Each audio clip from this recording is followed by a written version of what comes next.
Bonjour et bienvenue dans cette première vidéo consacrée au dosage. Alors pour commencer, on va se demander quel est l'intérêt d'un dosage, quel est l'objectif d'un dosage. C'est de déterminer avec la plus grande précision possible la quantité de matière d'une espèce ou sa concentration si elle est en solution. Alors souvent, on parle de quantité de matière ou de concentration inconnue.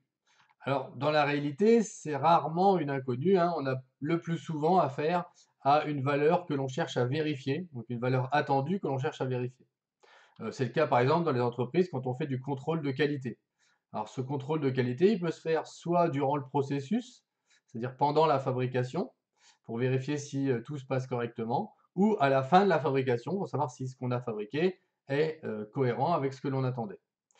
Alors ce contrôle de qualité, il va souvent être à la base du contexte, c'est-à-dire de l'histoire qui va autour des sujets type bac ou des ECE. Alors, on distingue en général 2 types de dosage. Alors le premier type, c'est ce qu'on appelle le dosage par étalonnage et le deuxième, c'est ce qu'on appelle le dosage par titrage. Heu, alors, on va commencer par expliquer un tout petit peu ce que c'est. Donc, le dosage par étalonnage, déjà, il n'est réalisable que si l'espèce à doser possède une grandeur physique caractéristique, c'est-à-dire une grandeur qui va vraiment caractériser cette espèce, qui est particulière. Alors, il y a 2 choses qu'on va étudier, c'est l'absorbance pour les espèces colorées ou la conductivité pour des espèces ioniques.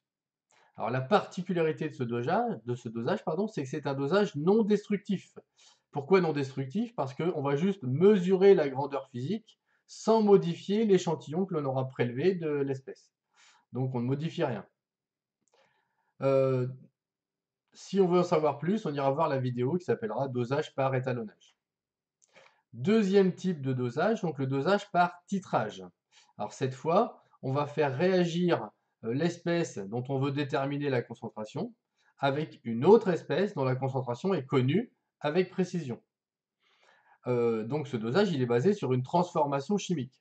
Donc elle peut être de différentes sortes, hein. Ça peut être une réaction acide-base, une réaction d'oxydoréduction ou encore une réaction de précipitation.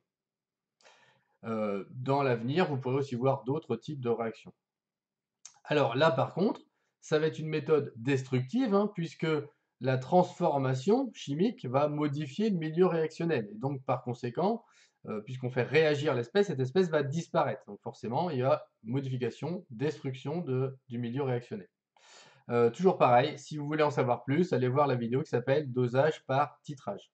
Voilà, ce sera tout sur cette vidéo sur les généralités des dosages. À bientôt.